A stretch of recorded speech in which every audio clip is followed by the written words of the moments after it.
휴가 갔던 작가님이 돌아왔어요. 아주 그냥 푹 쉬고 왔대. 족발에 마라탕 2번씩 먹었대. 푹 쉬고 왔기 때문에 야무지게 준비를 하지 않았나 싶습니다. 424회 충격의 버지니아텍 총기 참사. 이게 이제 조승희 총기 난사 사건인데 이게 미국에서 일어난 일이지만 우리나라 사람이 범인이에요. 조승희라고. 여러분도 잘 알고 있는 사건이고 이거 되게 오래됐어요. 2007년 사건입니다. 4월 17일 날 일어났고 방송이 취재를 일주일밖에 안 했네. 21일 날 방송이 됐네요. 5일 만에 방송이 나왔네. 현지도 갔다 오고 하면서 다양한 사람도 만나야 되고 취재 기간이 좀 많아야 될 것 같은데 5일 만에 방송했다는 거는 굉장히 빠르게 움직였다. 그만큼 사건을 크게 봤고 그 당시에 실제로 좀 충격적이었죠. 총기 사건 자체가 문제인데 특히나 미국에서 민감해하는 나라에서 더군다나 우리나라 사람이야 범인이. 얼마나 충격적이겠어, 그죠? 그렇기 때문에 빨리 방송이 됐고 16년 됐네요 벌써. 오랜만에 다시 한번 상기해보는 그런 시간이 될 것 같습니다. 자, 갑시다. 락 음악을 즐겨 듣던 23살의 미국 대학생 조승희. 그는 웃고 있었지만 마음속은 분노로 가득 차 있었대요. 그날 사건 당일 그의 행동은 모든 게 잘 짜인 한편의 시나리오 같았습니다.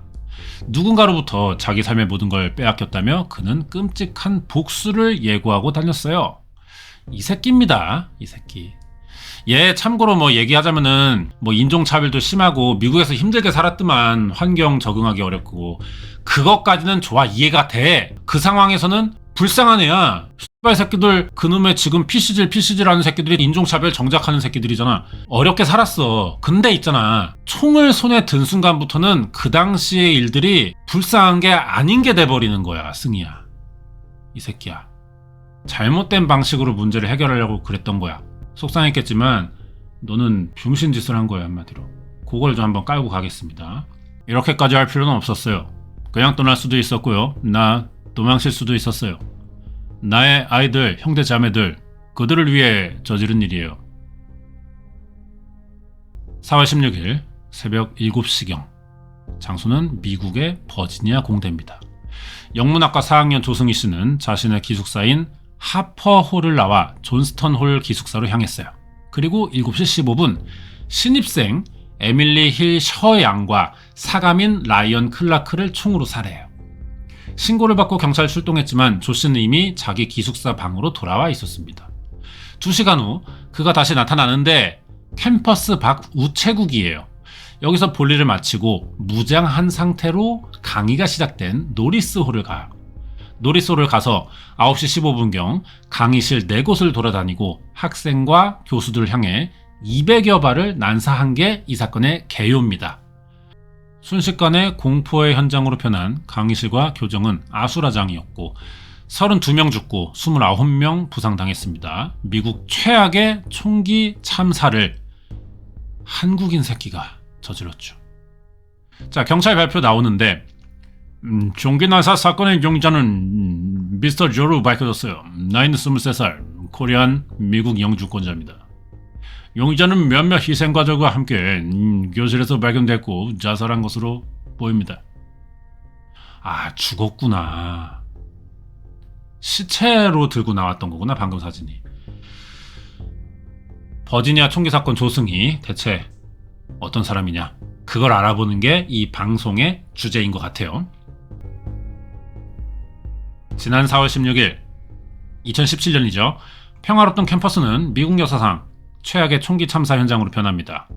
경찰조차 손을 쓰지 못하는 가운데 캠퍼스에서 끊임없이 총성이 울렸고 32명의 사상자를 냈어요. 오전 첫 수업을 하던 교수와 학생들이 고스란히 희생자가 된 겁니다. 자, 그래서 이 새끼 우발적 범행이냐 계획적 범행이냐 이거부터 알아보자면은 범행 전 조승희가 건물 출입문에 쇠사슬을 걸어 잠갔어요. 총격을 가하는 동안 학생들이 빠져나가지 못하게 하려고 그랬던 겁니다. 출구를 봉쇄한 후 침착하게 수업 중인 2층 강의실로 향했고 마치 의식을 하듯 교수와 학생들을 살해하고 자기도 스스로 목숨을 끊었다는 거야. 자, 생존 학생인데 그는 문을 열고 강의실로 들어와서는 아무 말도 하지 않았어요. 그가 한 일은 계속해서 이 건을 난사하는 것 뿐이었어요. 여기저기 여학생들 쏘고 프로페서까지 쐈어요. 문 바로 옆 맨 앞줄 앉은 남자를 쐈어요. 그의 머리 바로 옆에 두고 총을 쐈어요. 권총 2자루로 200발 이상을 쐈어. 이 새끼 총을 어디서 구한 거야? 총알 200발을.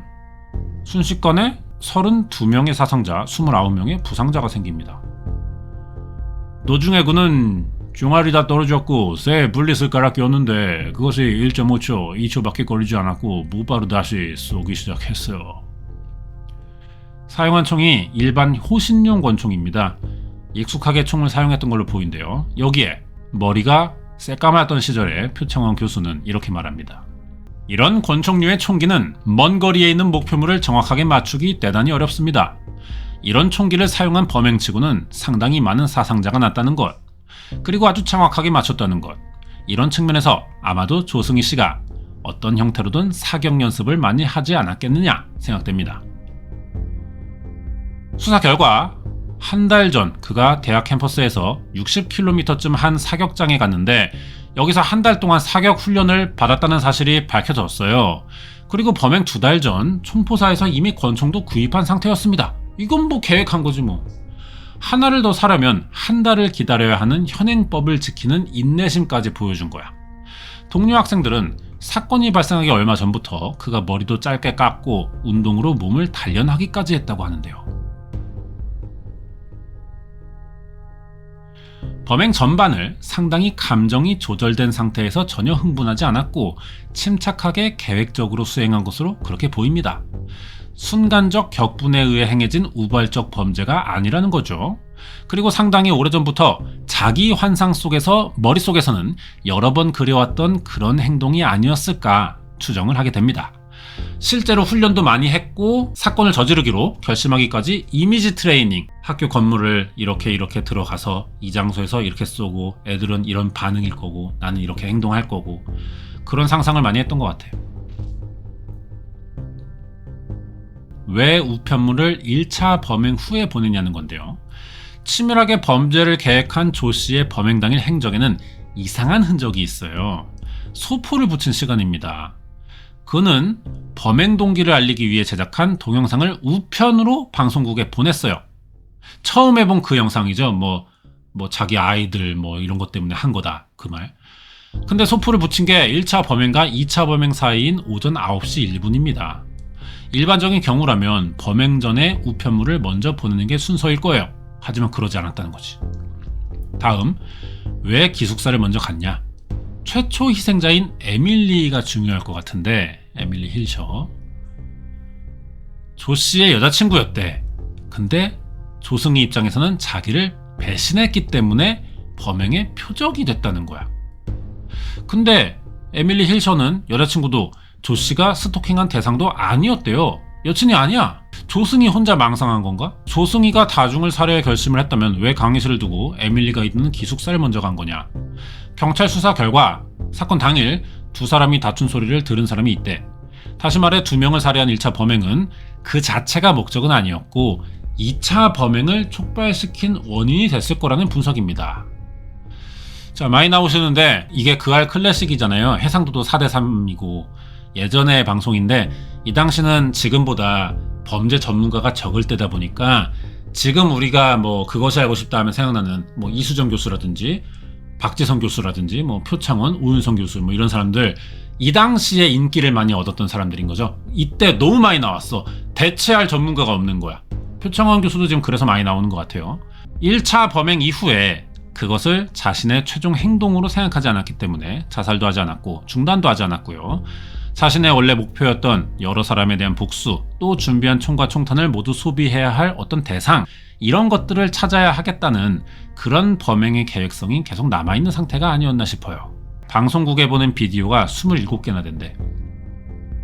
여러 날에 걸쳐 촬영하면서 머릿속에서 범행 시나리오를 완성했던 것 같다는 거지. 다음은 동영상에 담긴 그의 주장이 대체 무슨 소리냐 이건데, 자, 아까 했던 말이죠. 희생당한 나의 아이들과 내 형제 자매들을 위해 나는 거사를 치를 거예요. 너희들 덕분에 나는 예수처럼 죽는다. 약하고 힘없는 사람들에게 희망을 주고 예수처럼 죽는다. 눈 보면은 악에 가득 찼어요. 아주 정신적인 문제가 좀 있어 보이기도 하죠. 그는 자신을 종교적인 이유로 테러하는 테러리스트처럼 묘사하게 말을 했어. 넌 내가 원하는 모든 것을 가졌어. 고급 승용차로도 충분치 않았고 금목걸이로도 만족하지 않아서 무시했어. 마치 성명서 발표하듯이 부유한 사람들에 대한 분노를 터뜨려. 그래놓고 애매한 학생들 교수들한테 총질한 거 아니야. 그래서 나는 이 일을 할 수밖에 없었어. 당신들은 오늘을 피할 수 있는 수많은 기회가 있었지만 결국 피를 흘리게 했어. 당신들은 나를 구석으로 몰았고 나는 선택의 여지 없었어. 이제 당신 손에는 절대 씻겨지지 않을 피가 묻을 거야. 사건 당일 범행 직후 촬영한 것으로 보이는 동영상에는 무척 경향된 모습이 있었다. 오랫동안 꿈꿔온 시나리오대로 실행에 옮겼어요. 결국 원하는 대로 됐던 거냐.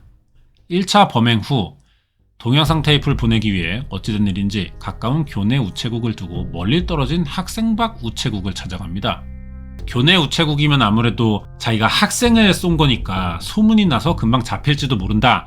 2차 범죄가 실행되지 못할 수도 있겠다. 뭐 이런 생각을 하는 건가? 2차 범행 전에는 또 기숙사에서 많은 시간을 보냈대요. 1차 범행 이후에도 숨은 게 아니고 누구나 알 수 있는 자기 방으로 돌아갔거든요. 그래서 어쩌면 마음 한 구석에서는 정말 내가 이 끔찍한 일을 끝까지 하기 전에 빨리 나를 찾아서 제지해줘라 하는 그런 무언의 호소가 있지 않나 하는 의심이 들고요. 그러면서 운명을 내맡겼다. 즉 자신은 계획한 대로 계속 해나가지만 그 이전에 중단될지 말지는 모르겠다. 이런 정도의 심리 상태가 아니었을까 보고 있어요. 그러나 경찰이 1차 범행 후 엉뚱한 사람을 지목해서 시간을 보내는 동안 그는 아무런 제지도 받지 않고 32명을 살해하고 자신도 결국 죽음에 이르게 됩니다. 내가 이렇게 죽을 걸 꿈꿔왔다고 생각하는가? 이렇게 죽고 싶진 않았어. 얘는 그럼 진작에 이 범행 조짐이 있을 법도 한데요. 사건 발생 다음 날인 4월 18일이에요. 조승희가 고등학교 때부터 다녔다는 한인교회를 찾아가 봤습니다. TV를 통해 조승희 씨의 동영상이 공개된 직후였어요. 이분이 이제 조승희가 다니는 교회 목사 김찬국 목사님인데 이분은 조승희에 대해 알고 있겠죠. 아까 방송에 나오듯이 그런 식으로 말을 전혀 안 하거든요. 얘는 단답형으로 yes, no 고개를 이렇게 하는데 저렇게 유창하게 말을 쫙 문장되게 말을 굉장히 깜짝 놀랐어요. 그동안 말을 안 하고 있다가 폭발이 된 거죠. 억압돼 있던 것들이. 조승희 씨를 아는 사람들은 모두 말이 없다는 것 빼고 착하고 똑똑한 아이였대요. 근데 사건이 터지고 난 후 한 가지 주목할 만한 사실이 있는데 범인인 조승희에 대해 아는 사람이 주변에 거의 없다는 거야. 자, 버지니아 공대 한인 학생회장입니다. 한국 학생들하고 많이 교류가 있는 학생은 아니었고요. 수십 명한테 지금 정보를 물어보고 있는데 저희도 그 친구에 대해 정확히 알고 있는 친구가 지금 한 명도 나타나진 않았어요. 2003년 집에서 4시간 거리인 이곳 버지니아 공대에 입학하면서 기숙사 생활을 시작했는데 학교 생활이 어떤지가 중요하겠죠. 여기서 범행 동기가 나왔을 것 같아. 조승희의 기숙사 룸메이트, 같은 방 쓰던 학생들인 것 같아요. 처음에 같이 어울리려고 프렌드에게 소개했지만 전혀 이 마음을 열지 않았어요. 우리에게 말도 하지 않았고 혼자 지내고 찾아오는 people never know 없었어요. 친구들의 기억 속 조승희는 항상 말없이 앉아있거나 책상에 앉아 컴퓨터로 음악 듣는 게 생활의 전부였다고 합니다. 이렇게 조승희 씨는 현실에 적응하기보다 스스로 외톨이가 됐어요. 이런 조승희가 학교 수업에는 제대로 참여했느냐? 그와 같은 영문학과에 재학 중인 또 다른 한국 학생 만났습니다. 폴킴인데요. 영문과가 한국 남학생이 접히고 정말 한 3-4명밖에 안 되는 것 같아요. 그런데도 불구하고 조승희 하는 사람이 한 명도 없어요. 수업 시간에도 늘 그림자 같은 존재였대. 지난 3월 초 한 달 전부터는 아예 수업도 들어오지 않았고 TV에 사진이 공개되고 나서도 한참 동안 사건의 범인이 같은 과의 조승희인 줄도 몰랐다고 합니다. 일단은 한 번도 제 눈을 똑바로 바라본 적이 없기 때문에 그 자체부터 벌써 다른 거예요. 저는 목소리가 그런 목소리인지도 몰랐어요. 조승희 씨의 생활이 그저 침묵만으로 끝난 건 아니었대요. 가끔 주변을 놀라게 하기도 했대. 한 번은 같이 파리에 갔었는데 쌍쌍이 걸프렌이 있다고 말했어요. 그는 걸프렌을 젤리라고 부르고 걸프렌드는 저승이를 스팽키라고 부른다고 했어요. 망에 돌아오니 카비 와 있었어요. 승희는 여자친구를 인터넷에서 만나는데 그 여자의 거주지 알아내고요. 그것을 찾아갔대요. 찾아가서 자신이 인터넷에서 토크했던 물음표라는 아이디를 가진 사람이라고 밝히자 그 여자가 와 겁에 질린 거예요. 스케리. 2005년 가을 한 교수는 학과장에게 조승희를 자기 수업에서 빼달라고 요청한 적도 있었대요. 이 사람인데 정작 수업에서 얼마나 다양한 표현들이 나오는지 알면 얼마나 놀랄 거예요. 다른 학생들도 문제가 있듯 나타나는 경우가 있지만 조승희 제가 도와줄 수 있는 자원을 넘어섰어요. 단지 제가 원하는 건 제 수업에 들어오지 않는 것이었으니까요. 실제로 조승희 씨가 과제로 제출한 희곡으로 교수와 학생들은 조승희 씨에게 위협과 공포를 느꼈대. 얘는 진작부터 좀 약간 불안한 사람이었네. 조승희의 희곡이에요. 이게 리차드 맥비프라고 하는데 이런 내용이야. 당신이 우리 아버지를 죽였기 때문에 우리 엄마와 관계를 할 수 있었던 거지. 그는 지독한 강간범이고 나는 그를 죽이고 싶어. 야, 이 새끼 정신에 문제 있네. 나는 이 사건이 조승희가 미국에서 받은 뭐 인종차별, 멸시 뭐 이런 거에 지쳐서 보복을 한 건 줄 알았는데 그게 아닌가 봐. 이 새끼 뭐야? 13살 소년이 새 아버지를 증오한다는 희곡 리처드 맥비프는 모든 대사가 욕설이고 다른 희곡은 3명의 고등학생들이 자신을 학대한 선생님에 대한 증오심이래. 이게 좀 자기 얘기이진 않을까 싶기도 한데. 결국 한 교수가 1대1 수업까지 하면서 이야기를 나눠봤지만 조승희는 달라지지 않았어요. 이분이네. 그가 매우 외로워 보여서 친구가 있냐고 물었는데 외로워요. 친구가 전혀 없어요 라고 말했어요. 네가 정말 슬플 때 아무도 없으면 얼마나 힘드니라고 물어봤거든요. 그러자 달라지길 바랬고 가족에게 대해서도 더 알고 싶었지만 그 부분에 있어서는 말하기를 꺼리더라고요. 평소 차마 하지 못했던 이야기를 최악의 총기 사건으로 세상에 쏟아낸 조승희. 그에겐 이 방법밖에 없었는지 이 깊은 침묵은 언제부터 시작된 건지 지금도 조승희를 아는 많은 사람들이 그거에 가장 궁금하다고 합니다. 여기서 1부가 끝나네요. 2부 가겠습니다. 타이트하게 한번 진행해 보겠습니다. 바로 들어가 줄게. 424회 보고 있어요. 제목이 충격의 버지니아텍 총기 참사. 조승희는 왜 그랬냐? 2부입니다. 잠깐 봤는데 가족들 인터뷰도 좀 나올 것 같고요. 지난 1992년 8월 조승희의 가족이 미국 이민을 가기 전까지 조승희가 서울에서 초등학교 2학년까지 생활했어요. 9살. 어린 시절은 어떤 모습이었냐? 학교 측의 협조로 생활기록부 확인해 봤는데 조씨와 누나의 기록이 없대. 그래서 수소문을 했더니 조승희의 담임을 맡았다는 선생님이 만났고요. 전화통화했지만 조승희를 기억을 못하네. 그렇게 담임교사의 기억에서조차 남아있지 않을 정도로 조용한 아이였다고 합니다. 그러면 가족이 말하는 조승희는 어떤 사람이냐? 80을 훌쩍 넘긴 누님과 살고 있는 외할아버지, 뜻밖의 사건의 망연자실한 상태다. 15년 전 헤어졌던 손자를 어떻게 기억하고 있을까? 어렸을 때는 수줍은 편이고 애가 말도 안 하고 그랬는데 이렇게 앉아가지고 계집애처럼 수그리고 있고 그랬는데 대답을 안 한다고 애가 이렇게 부르면 애가 대답을 안 해요. 걔가. 사건 직후 조씨의 친척들은 외부와의 접촉을 극도로 꺼리고 있었어요. 제작진은 조씨의 고모부와 어렵게 통화를 해봅니다. 애가 말이 없었고요. 침착했고 얌전했고 좋은 말로 하면 그렇고 애가 좀 아프니까 그때 심장 안 좋다. 그래서 심장 판막이 좀 이상이 있다고 진단받았거든요. 활동하고 놀고 그런 걸 제가 못 봤어요. 어릴 때 심장 판막증이 있었네. 얘가 몸이 허약해서 활동적이지 못하고 이러면 좀 친구 사귀기 힘들어. 유독 남자들은 좀 더 그럴 수도 있어요. 왜냐면은 운동장에서 뛰지 못하잖아. 근데 이웃들은 조승희의 이런 성격이 아빠랑 좀 닮았대. 그래서 조씨의 가족은 5년 넘게 한 동네에 살았지만 이웃과의 왕래가 없었다. 자, 동네 약사 20년 운영하신 분이에요. 동네 사람들 대부분 알 거야. 얼굴 정도는 다 기억할 거예요. 오래 사는 사람에게 물어봐도 다 모르더라고요. 웬만하면 여기 있는 사람 다 아는데 아무도 모르더라고요. 미국으로 이민 가기 전까지 반지하 새방에서 5, 6년을 살았대요. 한국에 있는 동안 그렇게 넉넉한 생활은 못한 것 같고, 제작진은 조승희 가족을 잘 알고 있는 전 주인집 아주머니 만나봤습니다. 아유 참 얌전했어요. 엄마고 아빠고. 우리 집에서 4, 5년 살면서 큰 소리 한 번 내고 얼마나 잘 살았는데. 특히 두 남매에 대한 부부의 애정이 좀 남달랐다고. 어떤 부모들은 말 안 듣는다고 막 때리고 그러잖아. 근데 그런 거 한 번 없고, 또 엄마가 그냥 자식들을 얼마나 그냥 개착 이렇게 감싸고 돌고 뭐 좋다는 거 다 헤매기고 그러더라고요. 아이고.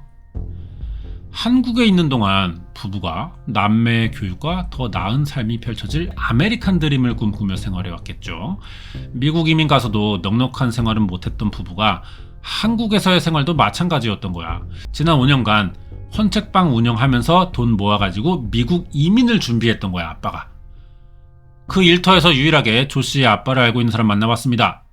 도매상이셨던 분이네. 화면에 그 아들이 딱 나오는데 처음 볼 때 딱 제가 어쩐지 이거 아는 사람 같은 그 느낌이 내가 딱 오는 거야. 얼른 생각나는 사람이 이 사람이었어요. 이 얼굴 눈매하며 그 근방이 아빠를 많이 닮았어요, 걔가. 그리고 그가 기억하는 조 씨의 아버지는 차분하고 얌전한 성격에 오로지 일에만 매진하는 사람이었다고. 서적계에서 그 사람을 알 수 있는 사람은 따만 알지 않을까 싶어요. 남하고 그렇게 크게 접촉하는 없었어요, 아주. 한국의 여느 부모들과 마찬가지로 자녀들에게 좀 더 나은 미래를 마련해주기 위해 미국행을 부부가 선택했던 거겠죠. 이런 노력 덕분에 첫째 딸이 명문 프리스턴 대학에 들어갔고, 조 씨가 버지니아 공대.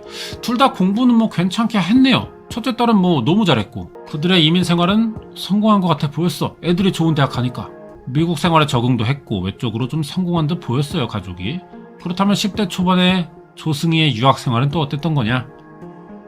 동창이었나요, 이분은? 말을 한마디도 안 했어요. 소리조차도 안 내요. 승희, 너 왜 말 안 해? 너 벙어리야? 놀림 아닌 놀림을 했는데도요, 대꾸를 안 하더라고요.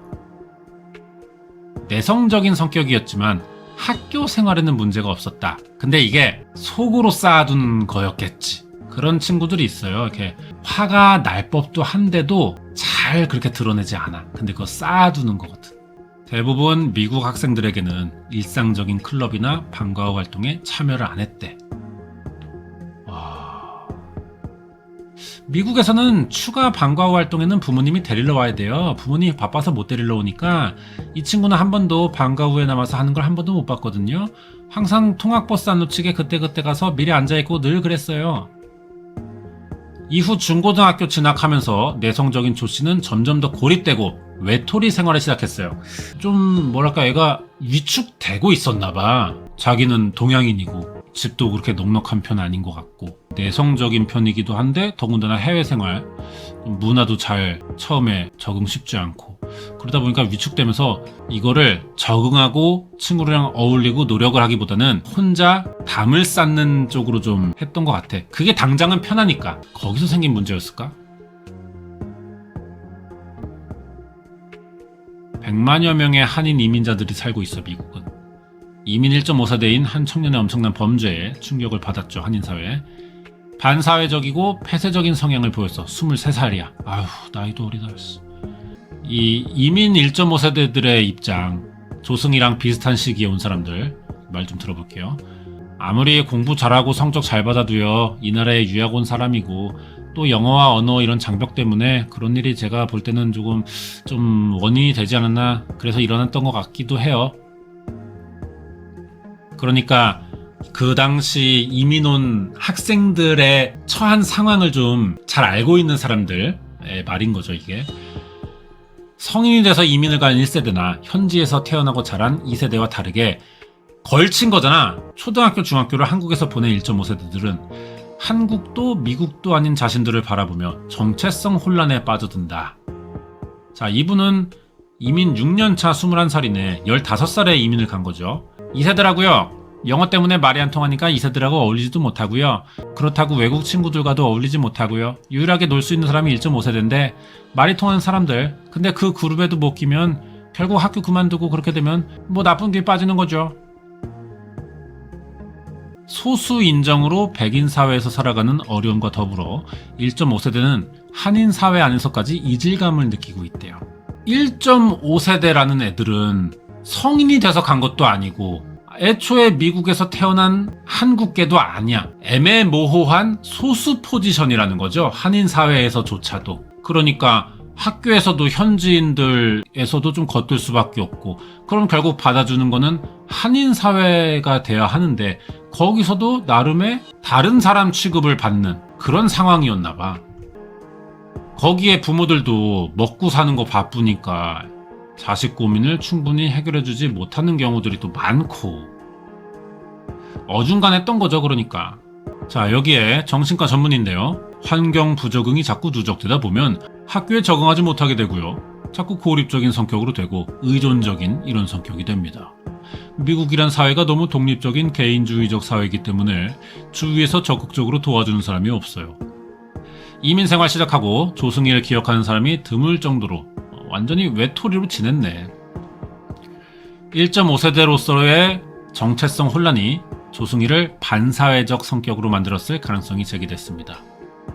여기에 심리학과 곽금주 교수님, 서울대시네요. 자기 마음을 털어놓고 의지할 친구를 쉽게 가지지도 못했을 거고, 그런 상황에서 억압된 분노라든지 좌절감이라든지 이런 것들이 장기적으로 축적된 건 아닌가 생각이 듭니다.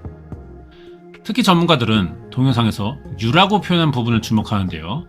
여기에 또 나왔죠? 유튜버 표창원 교수님. 여기서 말하는 유, 너라는 건 모든 사람을 포함한 것이 아닌가. 세상 또는 자기에게 피해를 입히거나 자기를 무시하거나 모멸하거나 냉대했던 그 사람들 모두 뭐 이런 정도가 아니겠는가. 다만 그런 이민을 간 1.5세대든 2세대든 이민 1세대들 간에 그런 분들 중에서는 이런 조승희 씨 같은 반사회적 성격을 키워내서 문제를 크게 일으키지 않고 잘 적응하는 분들도 있다는 겁니다. 그리고 반대로 우리나라에서 태어나서 성장했는데 다른 문화적 충격을 겪지 않았음에도 불구하고 군대에서 총기를 난사한 사람처럼 반사회적 성격을 키워간 사람도 있거든요. 좀 뭐 별개의 문제라는 건가? 수줍음 많고 내성적이던 소년이었는데 어쩌다 이렇게 됐냐. 오랫동안 감춰진 분노의 감정이 누적돼서 일순간에 폭발했다지만 오래전부터 경고의 메시지를 보내고 있던 건 아닐까. 당장 친구들은 자신에게 큰 불편이 없으면 조승희 씨가 자기네들한테 비행을 하거나 범행을 일으켜 소리를 지르거나 피해를 주는 게 전혀 아니잖아요. 그러니까 별로 관심 없이 그냥 원래 저 친구의 개인적인 특성이구나 하고 지나갔을 거예요. 이번 사건이 이미 예견된 일이었다면 적극적인 대처로 사고를 방지할 수 있었다는 의견인데, 지난해 가을 조 씨가 수업 시간에 제출한 두 편의 희곡은 성도착증과 자살 등 충격적이고 끔찍한 내용의 글들이 실려 있었습니다. 그 당시만 하더라도 행동화하기보다는 우선 그거는 글이니까 글에 마음껏 써버리는 그런 걸로 볼 수가 있는데, 그렇게 해서 한편으로는 자기 스트레스를 풀 수도 있고요. 그런 것들로 인해 한번 배출이 될 수도 있는 거였는데 그 정도가 아니고 자기 모든 생각들이 시나리오에 다 쓰여지면서 이게 하나의 전조 역할을 했던 것 같아요. 이후부터 직접적인 행동 변화를 보이기 시작했대. 희곡 쓰고 나서. 지난 2005년 11월과 12월에 그는 두 여학생을 스토킹했고 기숙사에 불도 낸 혐의로 경찰 조사를 받았어요. 야, 많이 나오시네. 지나치게 많이 나오는데요. 분량이 많아요. 김상중 씨보다 많이 나오는 거 아닙니까? 스토킹 행위자들의 많은 공통된 특징이 열등감과 소유욕, 집착입니다. 그래서 이성관계에서 비롯된 것이 아니고 조승희 씨 스스로가 가지고 있는 심리적, 성격적 문제점인 열등감과 집착, 그리고 소유욕을 다른 쪽에서 발현하기보다도 여성을 향해 발현하다가 그게 이제 스토킹으로 적발이 돼서 제지당한 이런 경험을 하게 됐다고 볼 수 있죠. 경찰 조사받은 후 조 씨는 학교 당국에 의해 지방법원으로 보내져 정신감정 받았고 우울한 심리 상태와 위협을 끼칠 만한 상태라고 진단이 내려졌어요. 학교 상담센터로 후송되기도 했습니다. 여기에 아까 걔들이네. 걔가요 자기 자살할 거라고 했어요. 그래서 저는 바로 폴리스에 알렸고요. 폴리스는 그를 상담센터 데리고 와서 원데이 투데이 정도 있었어요. 이 대학 영어과 교수들이 조 씨의 정신이상 징후를 발견해서 18개월 전부터 특별팀을 구성해 학교 당국에 문제가 있는 걸 알렸는데 학교가 아무런 대응을 안 했네. 15년이란 오랜 미국 생활에서 조 씨가 문제를 키워온 동안 아무도 도움이나 관심 주지 않았다. 만약 한국에서 살았으면 이렇게까지 갔을까 하는 생각이 들어요. 그 상황이 환경이 그러했고 그 다음에 부모님이 그 아이에게 신경을 못했던 그 몇 년이 있었을 거고 그런 시간이 이 아이에게는 상처로 됐을 거고요. 그래서 미리 만약에 대처를 했으면 이렇게까지는 되지 않았을 것 같아요. 여기까지입니다. 더 자세한 내용은 뭐 그것이 알고 싶다 홈페이지에서 다시 보기로 보시면 됩니다. 저희가 저작권이 있는 게 아니고 압축해서 좀 주요 흐름만 소개해드리는 거고. 근데 저는 뭐 얘기를 하자면 이분이 뭐 서울대 심리학과 교수님이시고 대단한 분이지만 의견이 좀 다른 게 얘는 군대에서 사고를 쳤을 것 같아. 이런 성격의 유형이고 환경이 그런 데서 좀 약하다라면은 애초에 좀 얌전하고 사람한테 적극적으로 다가가지도 않는 성격이고 근데 군대에서 이래버리면은 욕 많이 먹거든요. 군대 폭력이 그래도 좀 있을 때고 2007년이면 군대가 또 이제 뭐 욕설 같은 것도 많았어요. 그때도 제가 2006년 군번이에요. 근데 1년 뒤면은 뭐 크게 달라지지 않았다고 생각하거든. 나도 군대에 있을 때 욕 많이 먹었거든. 뭐 못해서라기보다 그냥 그 욕이 기본이야. 사람한테 윽박 지르고 이런 것들이. 거기서 또 문제가 있었을 수도 있어. 그래서 얘는 한국 이런 걸 떠나서 쌓아두는 스타일이고 우리나라였다면 뭐 이거를 좀 이렇게 털어내고 뭐 발현하는 이런 방식들이 그나마 좀 있었겠지만 조승이라는 사람은 담아두고 분노를 키워서 터트리는 유형이었나 보다. 근데 그 터트리는 것들도 예를 들어서 조승이가 10단계에서 터트린 거라면은 보통의 사람들은 적어도 6단계쯤에서 터트리는 경우들 많단 말이에요. 뭐 한 3, 4단계 정도에서까지 참다가 잠깐 버럭하고 말고 이러거나. 근데 얘는 굉장히 극단적으로 참고 가서 터트려 버렸네. 좀 성격 자체가 소극적이고 많이 내성적인 것 같아요. 그죠? 그 당시 우리나라 사람들이 좀 미국인들 보기에 좀 창피한 사건이었던 거죠. 그리고 이제 이번 방송은 조승이 사건을 파헤치고 수사하고 뭐 그런 취재가 아니라 조승이 사건이 왜 일어났냐, 이민 1.5세대들이 현지에서 갖는 현실적인 문제점, 고민들을 얘기하고 싶었던 것 같기도 하고요. 영상이 조금 짧은 편일 것 같아요. 2편까지 만들어져 있지만 이 당시에 저는 그알 클래식이라고 부르잖아. 4대3 해상도이던 시절을 지금 16대9로 이제 좀 더 화면이 길쭉하죠. 이 당시 방송들이 조금 짧았어요. 분량이 40분 방송하고 그럴 때도 많았어. 지금은 뭐 좀 신경 쓴 방송이면 1시간 넘을 때도 있는데 이때는 뭐 50분 안 될 때도 많아가지고 내용이 좀 짧습니다.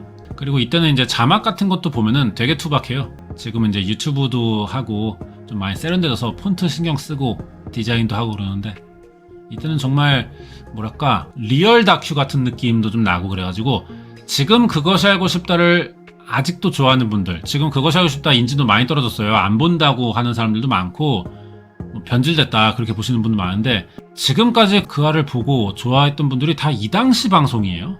이때로 좀 돌아갈 필요가 있다. 그 알은. 아니 그리고 피프티 후속 방송 안 할 거야? 안 할 건가 봐. 눈치가 지금 보니까 뭐 말이 뭐 이런 방구도 없어. 안 할 거야? 후속 방송 하겠다며, 정정하겠다며. 이렇게 얼렁뚱땅이야? 빨리 해줘. 이게 뭐야? 신뢰도 더 떨어져. 아니 전청조를 빨리 하든가. 그러면 아니면은 전청조야 피프티야 빨리 둘 중 하나 해. 그거 아니면 그 알 지금 이거 시청률 못 올려. 빨리 해줘. 빨리 하란 말이야. 그런 생각이에요 저는. 그렇습니다. 오늘 여기까지예요. 424회 봤고요. 제목이 충격의 버지니아 텍 총기 참사라고 합니다. 조승이는 왜 그랬냐, 그런 이제 물음표를 던지는 그런 방송이었던 거죠. 네, 오늘 여기까지고 댓글로 해줬으면 하는 편, 예전에 이런 사건을 방송했던 것 같은데 잘은 모르지만 그런 사건이 있었어요. 그거 좀 찾아서 한번 해주세요 라고 댓글 써주시면은, 보고 싶으신 편 얘기해 주시면은 저희가 또 이렇게 만들어서 방송할 수 있고, 그리고 이제 봤던 방송이지만 같이 보는 건 또 달라 느낌이. 그쵸? 뭐 댓글 반응도 같이 보면서, 유튜브가 또 댓글 보는 재미, 뭐 채팅창 보는 재미 이런 게 있기 때문에 같이 볼 땐 또 느낌이 다릅니다. 했던 거, 뭐 레전드 사건, 시청률 높았고 반응 좋았던 편, 충격적이었던 편, 그런 것도 다시 해보는 것도 좋을 것 같기 때문에 많은 참여 좀 부탁드리고요. 오늘은 여기서 마치겠습니다. 다음 주에 또 다른 편 한번 리뷰해 볼게요.